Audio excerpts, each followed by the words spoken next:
नमस्कार, मी वृषाली पाटील बातमीपत्रात आपलं स्वागत करते। बुलेटिनच्या सुरुवातीला बातमी आहे बदलापूरच्या घटनेविरोधात महाविकास आघाडीच्या आंदोलनाची।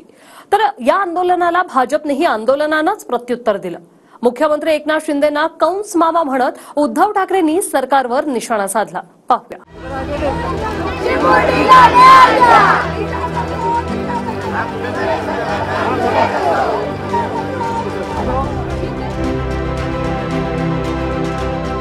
हायकोर्टानं बंदला परवानगी नाकारल्यानंतर महाविकास आघाडीनं काळे झेंडे आणि काळ्या पट्ट्या तोंडावर बांधून बदलापूरच्या घटनेचा निषेध केला।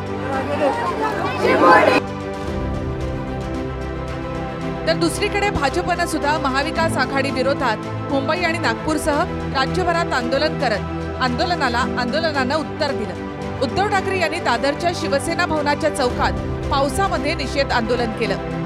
पुण्यामध्ये शरद पवार आणि सुप्रिया सुळेंनी तर ठाण्यामध्ये काँग्रेसचे प्रदेशाध्यक्ष नाना पटोले यांनी काळ्या पट्ट्या बांधून निषेध आंदोलन केलं।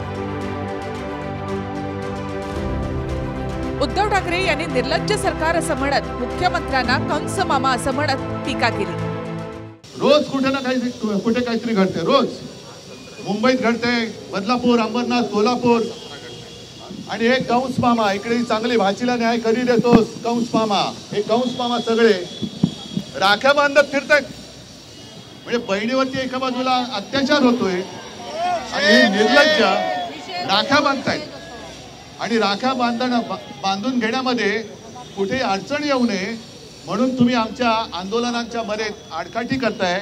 अरे एवढं निर्लज्ज सरकार यापूर्वी कधी महाराष्ट्राने पाहिलं नव्हतं। तुम्ही तोंड उघडलं असतं तर तोंडाला काळी पट्टी बांधण्याची वेळ तुमच्यावर आली नसती।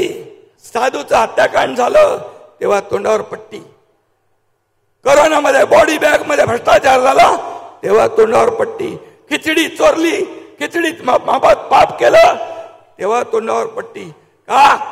तेव्हा ठेकेदाराबरोबर तुमची गट्टी होती, आणि म्हणून आधी पाप किती केलेत ते बघा आणि नंतर आमच्यावर आरोप करा। आपण महाराष्ट्र बंदचा पुकार केला होता, या सरकारमध्ये हिम्मत नाहीये। आजचा महाराष्ट्र बंद हा कडकडीत झाला असता, आणि याची जाणीव सरकारला झाल्यानंतर एकतर संकटाचा सामना करण्याची यांची हिम्मत नाही, संकटाचा बंदोबस्त करण्यामध्ये यांच्यामध्ये काही ताकद नाही, असं हे निर्डावलेलं सरकार हे आपल्या राज्यावरती, महाराष्ट्रावरती राज्य करतंय। अशा गोष्टींचं राजकारण करणं ही असंवेदनेचा हा कळस आहे, संवेदनहीनता आहे। काही लोकांना यातही मतांचं राजकारण करायचं आहे, ते तोंडाला पट्ट्या लावून बसतात। माझी त्यांना विनंती आहे, तुमच्या तोंडाला पट्ट्याच बऱ्या आहेत, कारण तुम्ही या ठिकाणी खऱ्या अर्थानं समाजामध्ये अराजक तयार करण्याचा प्रयत्न करतात। महाविकास आघाडीनं पुकारलेल्या बंदच्या विरोधात सदावर्ते हायकोर्टात गेले। हायकोर्टानं सुद्धा बंद पुकारता येणार नाही असा निर्णय दिला। त्यावरून 2 दिवसांआधी भारत बंद झाला तेव्हा सदावर्ते कुठे होते असा सवाल ठाकरेंनी केला। काही माणसं या राज्यकर्त्यांची सदा आवडती झालेली आहेत। सदा आवडते लोक कोण तुम्हाला माहिती आहे, त्यांची काय लायकी आहे तुम्हाला माहिती आहे। तुम्ही आमच्या बंदला बंद केलं, कशासाठी आम्ही बंद केला होता? महिलांना सुरक्षा पाहिजे, बहिणीला सुरक्षा पाहिजे, मातेला सुरक्षा पाहिजे, मुलींना सुरक्षा पाहिजे, म्हणून आम्ही बंद केला होता। त्या बंदच्या मध्ये तुम्ही अडथळा आणलात।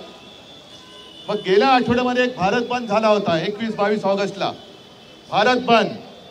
आपल्या राज्यामध्ये तो जाणवला नाही, पण इतर काही राज्यांमध्ये रेल्वे सुद्धा बंद झाल्या होत्या। तेव्हा हे सगळे याचिकाकर्ते कुठे गेले होते? का तेव्हा या बंदला विरोध केला गेला नव्हता? भारत बंदच्या बाबतीमध्ये उद्धव ठाकरेंना सांग, तुझी काय भूमिका होती? ती संविधानिक बाब होती, त्या बाबीला कोणत्याही पद्धतीनं तुझ्या पॉलिटिकल जे काय तू स्टंट चालवलं त्याच्यासोबत तुलना होऊ शकत नाही। शरद पवारचं, अरे तू संपदर सोड, त्या प्रकरणामध्ये तू भूमिका बजावलीस का ते सांग।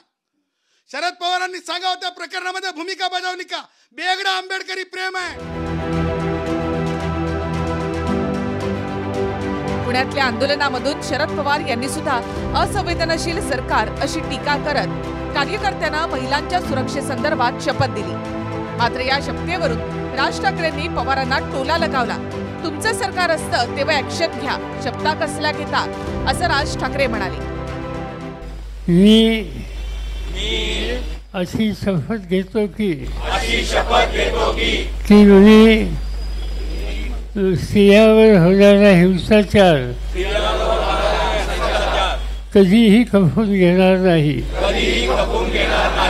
या राज्यामध्ये अत्याचार खपवून घेणार नाही अशी कार्यकर्त्यांसोबत त्यांनी शपथ घेतली. शरद पवार अत्याचार कसले अत्याचार? महिलांवर तुमच्या हातात ज्यावेळेला सरकार येतात त्यावेळेला ह्या गोष्टी करा ना. असल्या शब्दा कसल्या घेत आहे? महाविकास आघाडीनं निषेध आंदोलनामधून सरकारवर निशाणा साधला. सुप्रिया सुळे यांनी सुद्धा सरकारकडून गलिच्छ राजकारण होत असल्याची टीका केली. आज जी घटना बदलापूरला झाली ती अतिशय म्हणजे गलिच्छ घटना आहे आणि जोपर्यंत त्या व्यक्तीला फाशी होत नाही तोपर्यंत महाविकास आघाडीचा कुठलाही कार्यकर्ता स्वस्थ बसणार नाही. प्रत्येक गोष्टीत गलिच्छ राजकारण आणायचं आणि इतकं असंवेदनशील सरकार आजपर्यंत मी खरंच कधी पाहिलेलं नाही. हा विषय अतिशय गंभीर आहे. उद्धव ठाकरे 2020 कोरोना काळात क्वारंटाईन सेंटर, सुप्रिया सुळे हिंगणघाट जळीत हत्याकांड काय केलं सांगाल का जरा? सांगाल?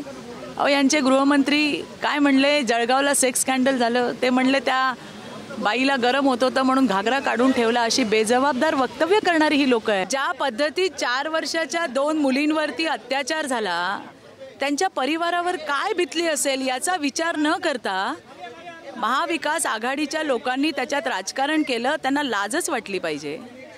आम्ही सगळेजण त्यांच्या दुःखामध्ये सहभागी आहोत आणि बदलापूरच्या त्या हरामखोर तोच नाही इतर केसेसमध्ये सुद्धा या हरामखोरांना फाशीवर लटकवेपर्यंत आम्ही गप्प बसणार नाही. उपमुख्यमंत्री अजित पवारांनी नराधमांना फाशीची शिक्षा देण्याची मागणी करत संताप व्यक्त केलाय. इतकं कडक शासन करणार आमचा तर प्रयत्न चाललाय. ते शक्ती कायदा आपण दिल्लीमध्ये राष्ट्रपती महोदयांच्याकडे गेलाय, तो लवकर मंजूर करून आणायचा आहे. माझ्या तर मनात वैयक्तिक आहे की अशा प्रकारची विकृत माणसं ज्यावेळेस आमच्या आई बहिणीला किंवा आमच्या मुलींच्या अंगावर हात टाकतात त्यावेळेस यांना पुन्हा अशा काही कायद्याचा बडगा दाखवला पाहिजे की पुन्हा त्यांना तशा प्रकारचा विचार देखील मनात येता कामा नये. त्यांचं माझ्या भाषेत सांगायचं तर सावच काढून टाकलं पाहिजे. हायकोर्टाने बंद नाकारला तरी सुद्धा महाविकास आघाडीचे नेते आणि कार्यकर्ते निषेध आंदोलनाच्या माध्यमातून रस्त्यावर उतरली. 1-2 तासांमध्ये निषेध आंदोलन संपलं असलं तरी उद्धव ठाकरे यांनी सह्यांची मोहीम राबवण्याचं आवाहन केलंय आणि या सह्या हायकोर्टाला पाठवण्यात येतील. बहीण सुरक्षित तर घर सुरक्षित.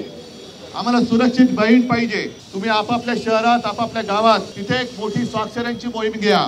त्या सगळ्या स्वाक्षऱ्या माननीय उच्च न्यायालयाला पाठवणार आहोत. Bureau report TV9 Marathi.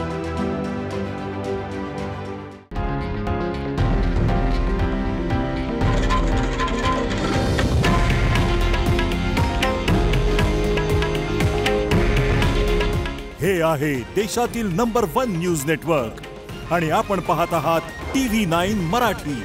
काळजी तुमची, हित महाराष्ट्राचं.